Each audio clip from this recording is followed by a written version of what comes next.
Okay, welcome back to the Daily Fantasy Flex podcast. Tuesday night, that means we're going over PGA and Euro this week. We have Euro back after the major week in which we got to sit back and watch Dustin Johnson get rid of his inner demons and some USGA weird rulings and stuff to take down his first major. So I guess we'll start there, guys, before we jump into the Quicken Loans and the BMW for this week. Let's talk last week's US Open. Guys, what did you guys think? Well, first, Brian, I think your screen just moved like a 1/16 of an inch to the left just now. So I'm gonna decide whether or not to give you a penalty, but I won't tell you until the end of the podcast. That's my understanding of how this whole thing works. That's fair. Yeah, very fair. There are moments where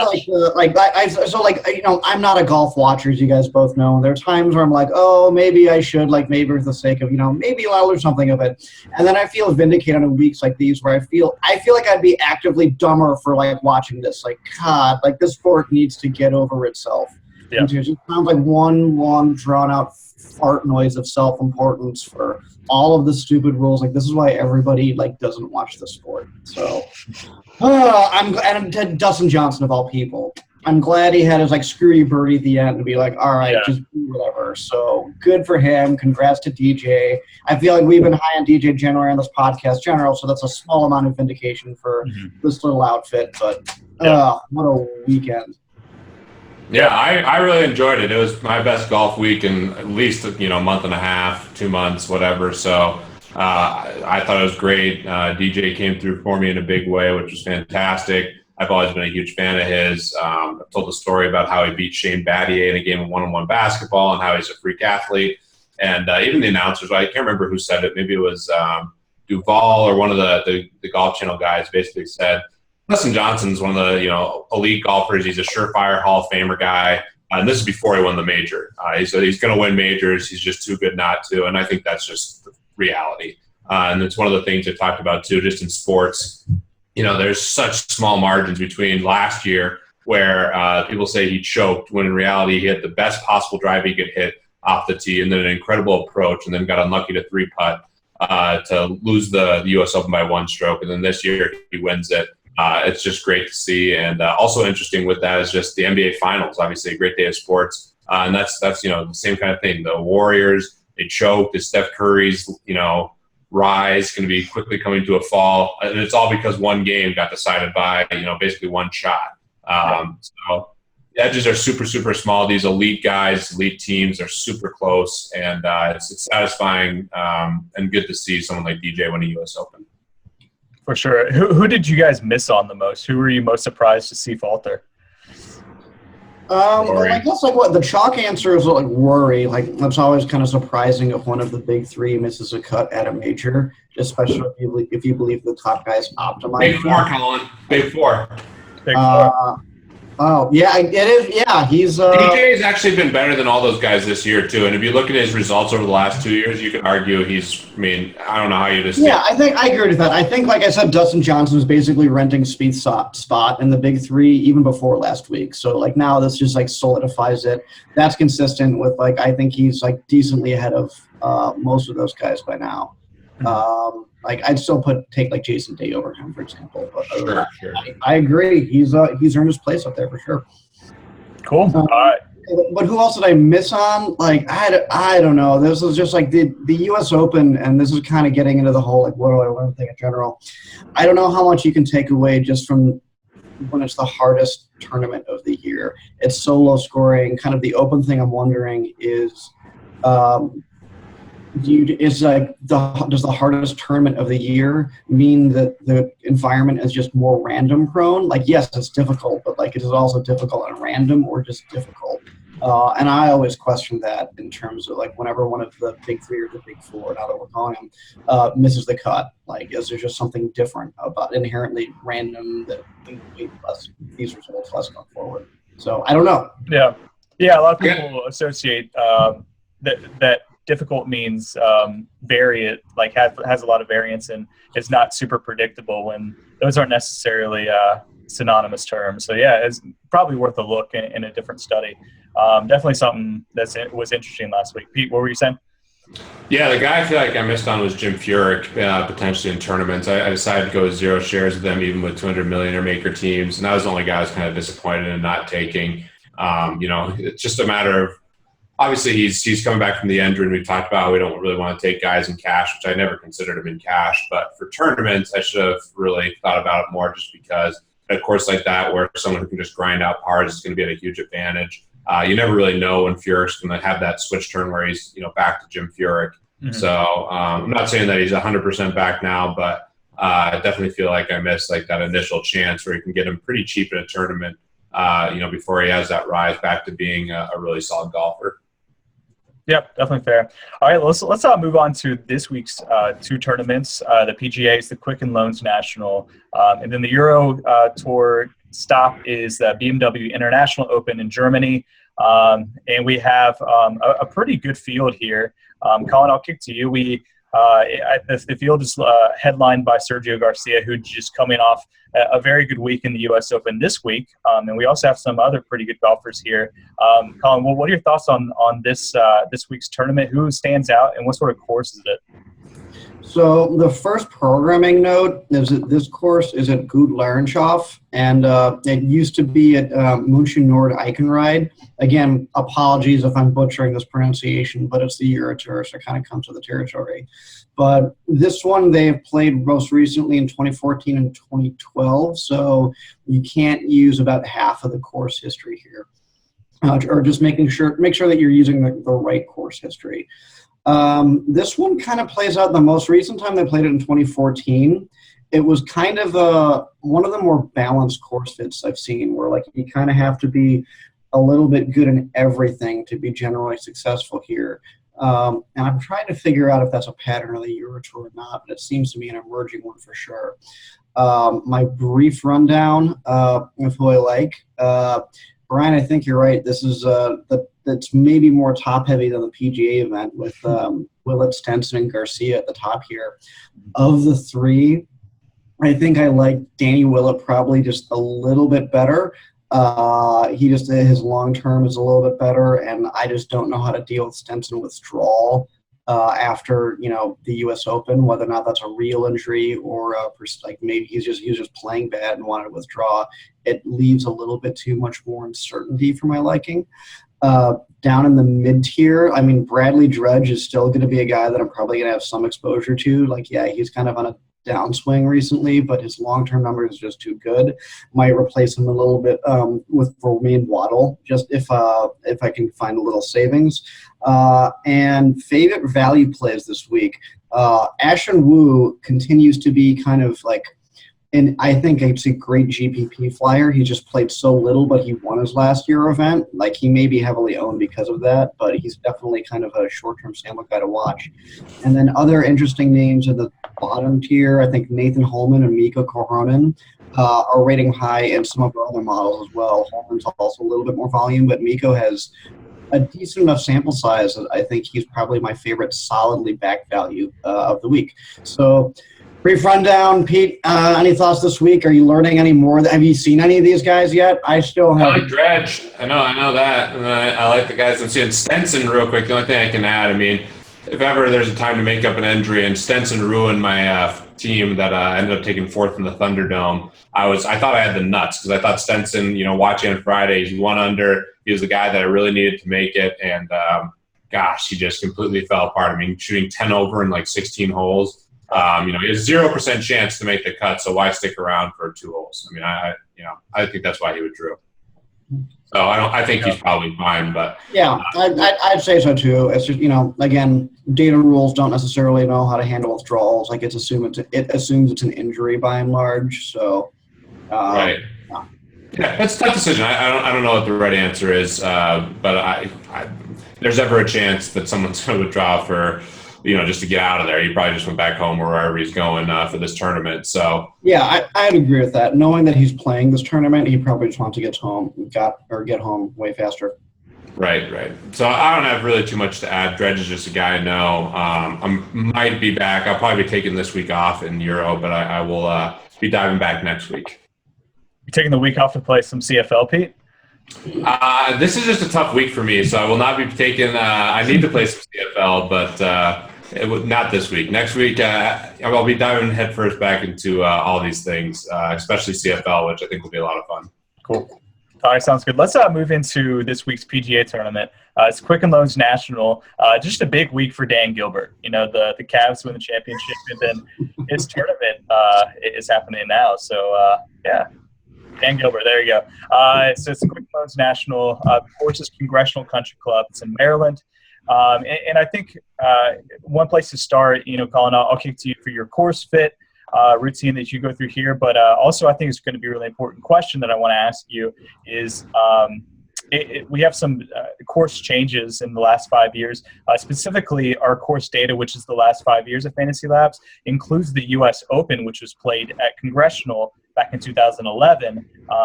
And the thought is that they've changed the course and they would approach the course differently with a major as opposed to a non-major. You see where I'm getting at, Colin. So I'm curious your thoughts on the course fit for this year, but also just how we deal with the data from the last 5 years as well. So again, the brief programming note, last year the Quicken Loans National was not at Congressional, so don't use 2015. But in terms of your overall question, you know, rarely do you get like a U.S. Open course like kind of mixed in with the rest of them. I just kind of eyeballing it to see if it's noticeably different, and I don't know if it's U.S. Open related or if it's rain related, but when it played in 2011, driving distance was just an overwhelmingly important part of the course fit. And it's just so like disproportionate to all the other years that I'm inclined just to treat it like an outlier and exclude it somewhere between like the unknown factor of, you know, dressing up for the U.S. Open and doing major specific stuff versus the fact that its course fit numbers are just so different than all of the other years. I'm inclined to throw it out. It's not exactly the greatest justification and maybe not as much to hang your hat on, but if I had to choose one, like throw it out or keep it, I'd throw it out. Okay. 2011 year to be specific, US Open year. So what is it sort of set up? What sort of golfer does this course as it stands currently set up for? The last 3 years, like there's been a slight bump to driving distance, all else being equal. And that's like the only thing that really strongly like pops, maybe a little bit of putting. And again, this is one of the weaker fits. So sure. I would say, I would call it a bomber's course, but like with not a bomber's course and that like, all right, throw accuracy away like it was in 2011. It's just like bombers get a slight boost. So weak course fit, pick the bombers. Okay, sounds good. A couple questions for you guys, as always, before we get into our tier of players. First one is about the weather. It's supposed to potentially rain Thursday, Friday. We always ask people to definitely make sure you track the weather closer to Thursday, Friday, because these things change pretty often. But it looks to be maybe a similar sort of situation to last week with the U.S. Open. Pete, I'm curious, what were your thoughts on the craziness of the weather last week and how it affected the start times and stop times, and whether you would have done anything differently or learned anything from it? I don't think I would have done too much differently. I talked to so many people, and I think the consensus from most people that was early was going to be the better tee time. Colin was on the late side, teeing off late on Thursday, early Friday, which thankfully I was kind of already leaning that way a little bit, but I wasn't sure. I thought that early might be safer and that there's more upside with late, so I tended to do a lot more late teams with tournament guys, or a lot more tournament teams with late guys. But yeah, it's the same thing that you have to realize that the weather's so dynamic. Anything can really happen. On Thursday, it wasn't even the rain that got the first leg going. It was lightning. So it was lightning. Then they got back out there. Then there was rain. Just a total mess. And it ended up working so that people starting late on Thursday ended up playing 36 holes on Friday and getting those really great early morning conditions where the course was really moist. So what I did, and I think what I feel proud of, is I made one of my big Thunderdome teams all late guys, made one of the teams all early guys to see if there was a huge difference. And then I just tried to kind of, pick the best players from there. Because it was a tough one to call. Colin, what are your thoughts there? Because I know we talked a little bit about it, and I think you came to the conclusion that the late side on Thursday was better. Yeah, I think we were. I I'd probably stick by that. Just like, I mean, but again, that's the whole like, did they utilize that start? It's just once the start times get kind of thrown into something non-predictable, I think forecasting like when people are going to play is just an insanely difficult. Like you can kind of piece out, like do scenario planning type of thing, but we've done this like 5 or 6 times. I think I'm like just as confused when I started, to be honest, in terms of seeing how the patterns shake out. It's something that probably needs a lot more. Now that I've sat through 5 or 6 of them and kind of remember like what the conditions were every single time. That's maybe something that can get back tested a little bit more thoroughly. But I don't know. I feel like it's been like, does it feel like there's been more weather like related conundrums this year than last year, or like it feels like it's been rainier essentially. Yeah.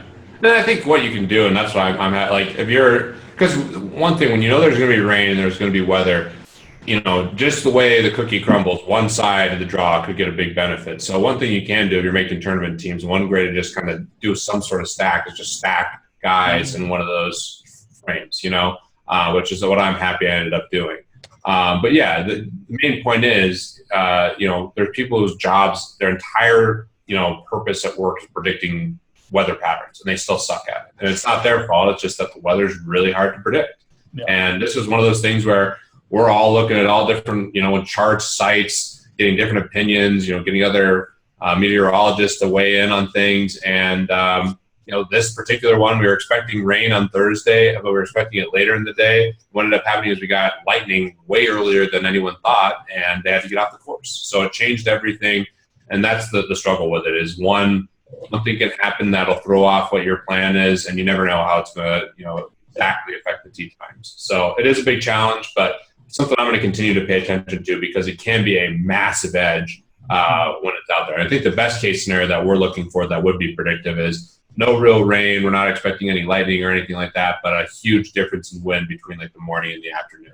Yeah, I agree. That's a sweet spot. That's the layup. But everything else is a lot of speculating. And yeah, I think that, you know, one thing I've learned over time is when in doubt, just take the best golfers and don't try to overthink it. But yeah. Yep. Okay. Interesting. So every DFS sport really has ways that you can stack players. And I thought PGA was the outlier, but maybe not. Maybe we figured out the stacking is to do it with weather. That's an interesting point there. One more question for you guys before we move on to players. And this is courtesy of it's a friend of the podcast, Adam Levitan. He asked me this earlier today, and I promised I would ask you guys on the podcast.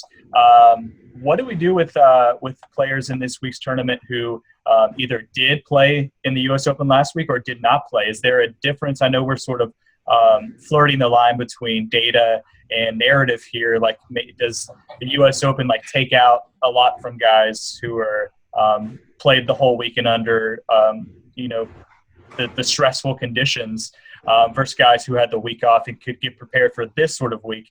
What are your guys' thoughts on that dynamic? I'm probably not going to. I think we covered this after Augusta where we briefly talked about it. I'm not going to do anything different.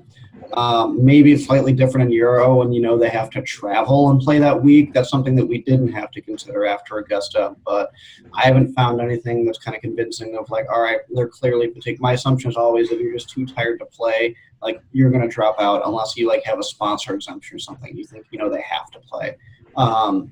Maybe that applies to Ricky. Is this Ricky's sponsor tournament? I forget. It might be. I have no idea. I know Ricky because like he did so well last. I don't know. But like, yeah, he's done well here, but I don't know. I don't know what the deal is. But yeah, there's so many subjective angles you could take. I mean, even if you're just reading some stuff, people are like, oh, Jim Furyk's going to be mentally drained and tired, and you know, I can buy into that. Sure, you know, like yeah, they had to stress out and they had a lot of anxiety playing all these rounds. And it takes so much mental focus. Now that they're done with it, they just want to, you know, they're just kind of coasting. Sure, you can take that narrative, but how are you going to apply it to who? I mean, it's just there's so much nonsense that it's really hard to figure out exactly what to do. The only other thing that I might take into consideration, you know, golfers generally try to set their schedule so that they peak for majors. And maybe you could find something where, hey, when a guy gets to his high point or is playing really well, generally continues to play really well for the next couple events after. Maybe there'd be something along those lines that if you showed me data I'd be really into. But I haven't done enough research to have anything where I'm going to make any different changes. I'm just going to treat it like a normal week. Okay, sounds great. All right, let's move on to our tiers. As usual, we will go through 3 tiers of players. The lowest tier is going to be golfers that are under 7K. Middle tier will be 7K to 8-9, and then the top golfers will be 9K and higher. All right, so whose turn is it to start this week? I'll take it. Go for it. All right. Yeah, this week we got all the Colin specials, and Colin, thank you. Brendan Steele was a huge part of last week for me, so appreciate that. You never get on the right side of him. No, that's just flip a coin or something. I don't know. Yeah, well, you deserve credit on that, so thank you. And he's one of my favorite guys this week, actually. I think he's a phenomenal pick at 9,900. It's a weaker field. He's just been really nice lately. He's done pretty well relatively at Congressional, and he's had a lot of really good starts if you just look at his game log. So I think he's a really nice play in that range. The model I actually have currently, he's the number 1 rated player. I talked about Furyk. He's had a lot of success. I'm still not sure I want to play him in cash. After seeing him at the U.S. Open, you feel like he's turned the corner, but I don't know if I'm going to play him, but he is rating really well for me. I think Gary Woodland's interesting, and I think Ricky Fowler I have no problem taking Ricky Fowler in this spot. I do think he's the class of this field, but it just depends how much you like the value guys. So really for me, Ricky's just a matter of how much do you like cheaper guys if you want to play him in cash. And certainly he's a great tournament play, but the problem is he's going to be very heavily owned. So do with what you want. That's kind of my list. Charlie Hoffman's another guy who's rating well, but who are you liking on this tier, Colin? I'm actually glad that you batted lead off with Brendan Steele, because if you didn't, I was going to and said, I don't know, how often do I feel a sub 10K being my number 1 guy here, but here he is. And maybe that's a little bit more predictable just because, he always seems to be at the top of my list, but he is number 1 with a bullet this week. After that, the next expense, the top of the field here, I think I've been bearish on Ricky Fowler pretty much every time he comes up. It's somewhere between his inconsistency and it's just, when in doubt, long-term adjusted ground is not as good for a top his class of the field, but I don't know. I would have a slight problem playing him. Furyk, I'm kind of in the same boat where it's I probably wouldn't do it in cash. There's just enough, in the data alone, there's enough results where he's kind of still coming back. And so, it's how many times do you want to say that someone's turned a corner after, a single top 5 finish? And, how could you tell if he turned the corner versus it was a single, good outing? And this is maybe that's the eye test or something like that. But I'm probably not going to play Furyk. I still like Patrick Reed. He's just kind of decently chugging along. He's always good. I'm a little bit more bullish on his long-term round. I think Hoffman and Palmer are probably a little bit better value-wise. And the only other one that kind of pops for value decently well is Byung-Hun An, who, again, it was kind of a lousy lousy U.S. Open, but it wasn't that bad.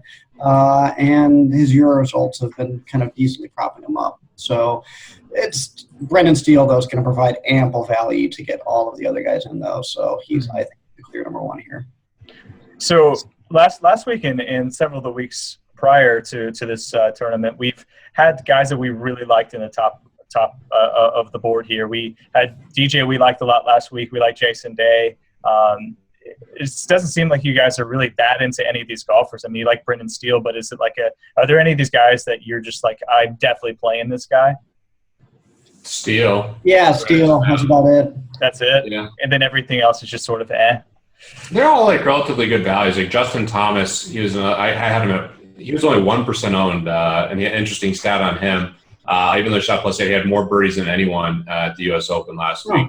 And that's one thing I was looking at when Colin and I were talking a little bit about is just the apex of the ball. And there's a lot of things that Justin Thomas does well that lead to a lot of birdies, but there's a lot of things he does that leads to inconsistency. So for me, there's another really intriguing play, but would I ever play Justin Thomas in cash? Hell no. Okay. That's fair. All right, well, then we'll just move on to our next round, our next tier of golfers, which will be the middle tier of golfers is going to be the 7K to 8-9K. Colin, I'll kick to you first. All right, so top of the mid-tier to me is Let me guess. I got one guy who I think is going to be your top guy. all right, go for it. Roberto Castro? No, good guess though. I guess close though. Tony Finau actually gets the number one in this week, just because he's like that much of a bomber, and so like he's kind of like get slight course fit boost that probably puts him over the top of everyone. Tony Finau, his story has kind of remained the same. Like I don't know if he's ever a cash game play because he's so inconsistent, but in terms of average outcome, I probably have him number one. Followed by who do I got left here? Charles Howell, always up there. Jamie Lovemark, who I don't think I've seen him in here for a while. Doesn't have any course history, but has a decent course fit for this one. And then Daniel Summerhays are kind of like my top four guys, and most of them seem to be. Summerhays isn't really riding that great of a course fit here. Has a little bit of course history, but I think it's just kind of been his overall level. I think he just kind of had a resurgence as of late, and I definitely touted him a couple weeks ago. That's kind of continued. Other than that, the value, Hudson Swafford seems to be my favorite overall value here, as he tends to be every single week.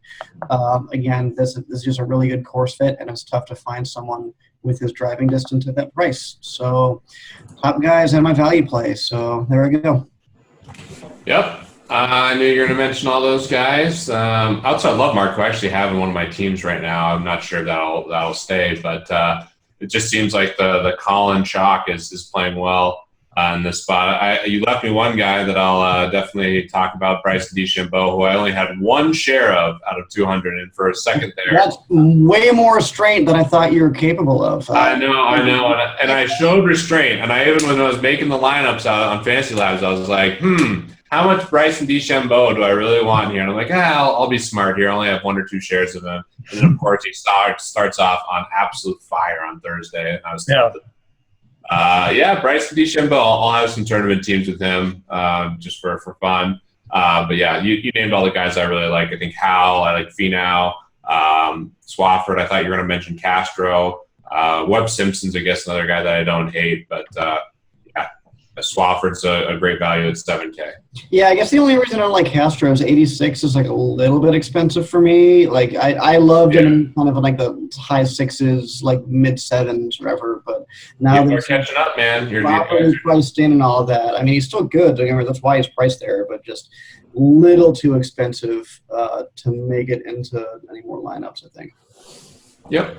2 more guys I want to ask you about in this range. First one is Jason Kokrak. He hits the ball really, really far is in this range, Colin. I know that you had mentioned that driving distance is really important. Is he the guy that you're interested in at all?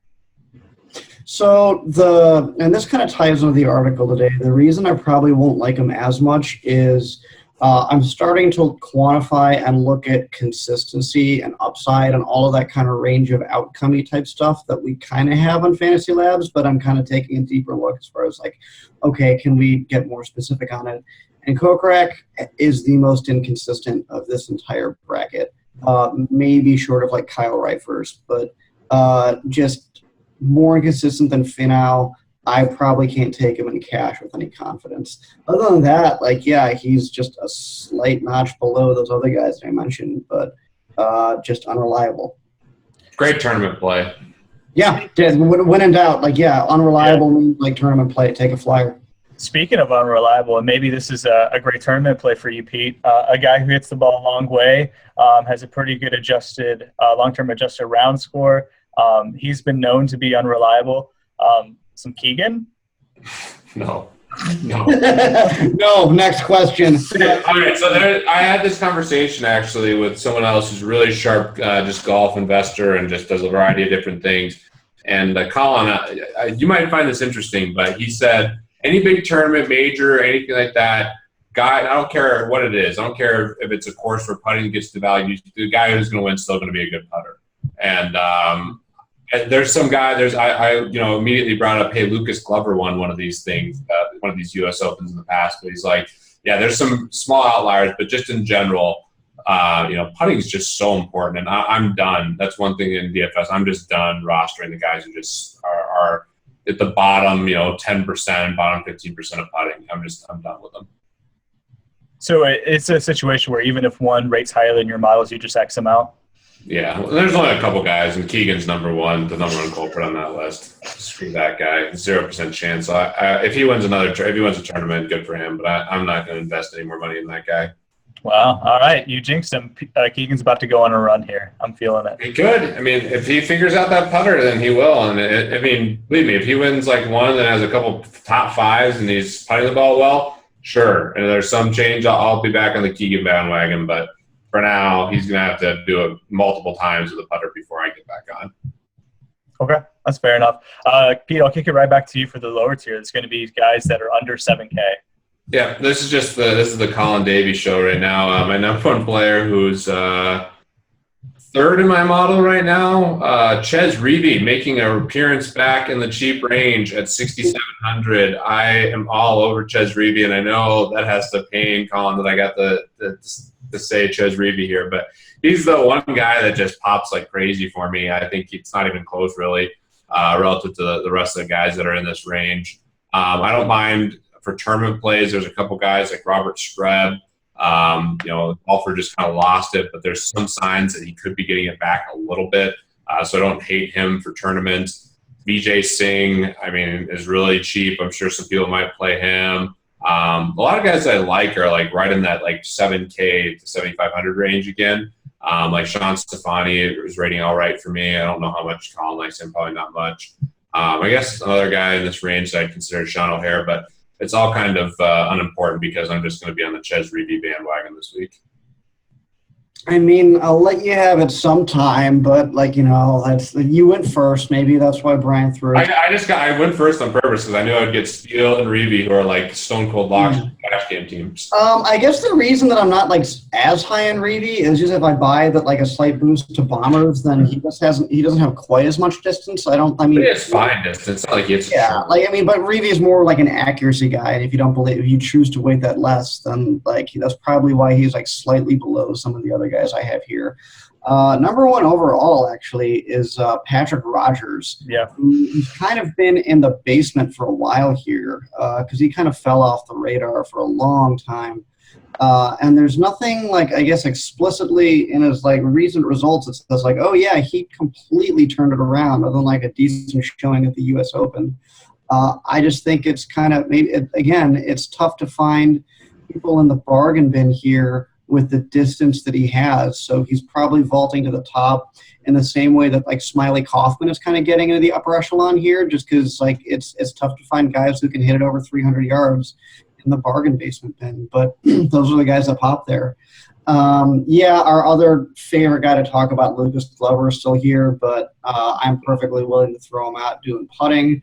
The data-driven reason I can putt, I don't necessarily have to know to throw him out.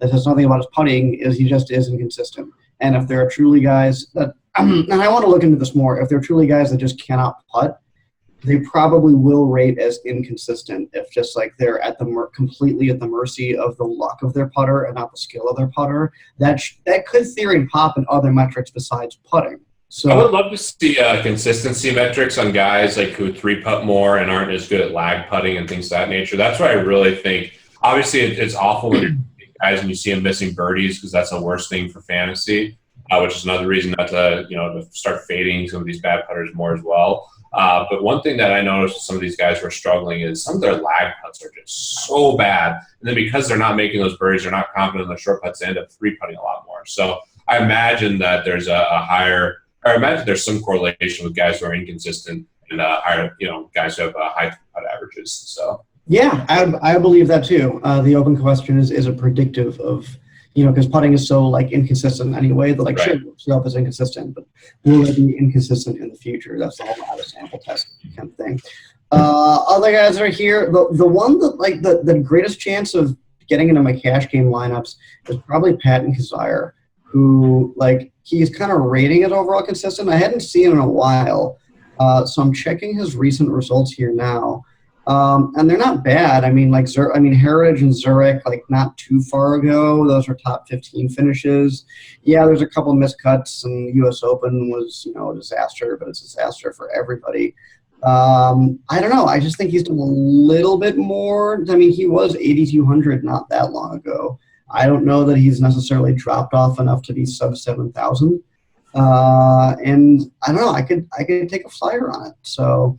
But other than that, you kind of covered everybody that I was thinking of, other than maybe like Anirban Lahiri, who I'm wondering if he just doesn't seem to make a lot of birdies. I think is his only thing, which is maybe why like you said, it's so important. That's also something that I probably don't weight enough, or at least I think I do, but maybe it's not coming out as much. Yeah, I'm gonna have to look into why Lahiri keeps popping, and is he in fact as good as the models say he is? Yeah, it's interesting. Smiley Kaufman and Kizar are definitely two guys who shouldn't be in this price range due to their talent. Smiley Kaufman had the wrist injury, so I'm going to have to research that a little bit more, but definitely someone I'm going to be firing in tournaments regardless, because he's a great spot. He's a great player who could he has the big upside. There's a reason that he's been touted as an elite talent, and when he gets it going, he's very special for sure. So hopefully he gets healthier, and we can start taking him more. Yeah, Smiley was a guy who we know he played well in the Masters, and he had played really well. He had two finishes right before that at 12 and 8 in the Arnold Palmer Cadillac. Played well in the match play right before that, but then missed 4 of his last 5 cuts. So I assume that's due to that risk. But he's taking his risk every round too. It's just like and you could see him fall. I can't remember which tournament it was when Justin Rose was like a huge favorite, missed the cut, but you could tell his wrist was just bothering him so much. And obviously that's terrible when you're a golfer. So whenever he gets that fixed, he'll be fine. He's a young guy, so you expect someone like him to recover a little faster. But we'll have to see. Interesting. So what is our roster construction going to look like here? I mean, we have a guy who's our favorite golfer is under 10K. I don't think there's I think there's a tournament that we've discussed in the history of this podcast where our favorite golfer was under 10K. I think Finau at Puerto Rico. I remember that was the only other time. Finau. Yep. That was nice. That was a good call. Yeah. But that's where you did win that. All right, I'm done. All right, I'm done. Yeah, all right. You're right. But that sort of situation where we don't have guys that are like really expensive, where we have to worry about pricing and getting those 6 guys in and having to take value guys. I mean, what is our roster going to look like? Is it potential where we could leave some more salary on the table than usual, or I don't know. What are you guys? How are you guys approaching salary roster construction here? I think you can, if I'm going to splurge anywhere, it's probably going to be just a couple, 1 or 2 more 10K guys than I've had otherwise. Normally you can realistically fit only 1, but if we're going to count Steele as a 10K guy, only 100 under, then you could conceivably get to 2 or 3 in the same lineup. So it's not quite stars and scrubs usually implies Day, McIlroy and scrubs type of thing. But if a relative stars and scrubs for this one is probably a little bit more feasible. So it's not inconceivable to fit even 4 10K-ish, 9K-ish guys in there, and you're going to be fine. It's better than I like that than taking Fowler or Furyk for anything. So I guess that's where I'm leaning. I still don't know, but I think that's the most plausible route that I'm going to go down this week. Yeah, I mean, we kind of talked about. I mean, I could see a Colin roster looking something like, couple of the mid-tier guys, Steele and one of the other 10K guys, whether it be Hoffman, Palmer, Woodland, or whatever, and then you get some cheapies and maybe Reevey or Swafford or Smiley or whatever. I mean, that it seems like that's a roster construction you can definitely go. So definitely doesn't have to be full-on stars and scrubs this week at all. Talking and hearing what Colin has to say more, I think that makes sense. And, if you want to go more in that direction for tournaments, just load up on the 10K tier instead of paying up for Fowler or Furyk, like you mentioned. Okay, awesome. Well, we will end it there. And before we go, I guess I'll have you guys pick who's going to win this star-studded tournament. Colin, who's winning this? Are you going Reed again? No, Brennan Steele. I'm just going to I never get to pick a 10K guy. I'm 1 for 1 picking sub 10K guys to win. I have to ride this train. All right. Well, I was really thinking about taking him, obviously, but since you took him, I'll name someone different. I'll go complete, just biased, awful Peter take and say Bryson DeChambeau. I was wondering when it was going to happen. Might as well do it now. Might as well. Yeah. I could see him winning this week, actually, though. I could see it. Yeah, and I don't feel too bad about taking that sub 10K guy because I think I took Finau last time, so that gives me first rite of passage or whatever, I think. I like Steele a lot. If I have to take someone else over 10K, I think that there's a couple guys that are intriguing, but I'll go with Patrick Reed. I like that call that you had earlier. I don't like his value as much, but just to win, I think he's a great shot. Yep, I agree. Are you guys okay with some Fowler in tournaments, people just seem so down on him. It's just weird that the Vegas favorite and probably the most talented guy to pay. Yeah, like ownership alone says no. I wouldn't do him in cash. He's still going to be high owned because of name recognition. Like, short answer is no. I am not okay with him in tournaments. Okay. I like Rick. It's just I'm just doing it straight for entertainment dollars to have Ricky Fowler and some lineups, but I definitely think in terms of EV, it doesn't make sense with his price, and then ownership. That's the thing with any one of these guys that's a face of golf. They're just always going to be owned. Fowler's going to be 25% plus, I bet, in some of these trades. Yep. All right, cool. All right, we will end it there. Thanks, everyone, for listening or watching. I hope you guys have good luck in the Quicken Loans National or the Euro Tour this week, and we will talk to you guys next week.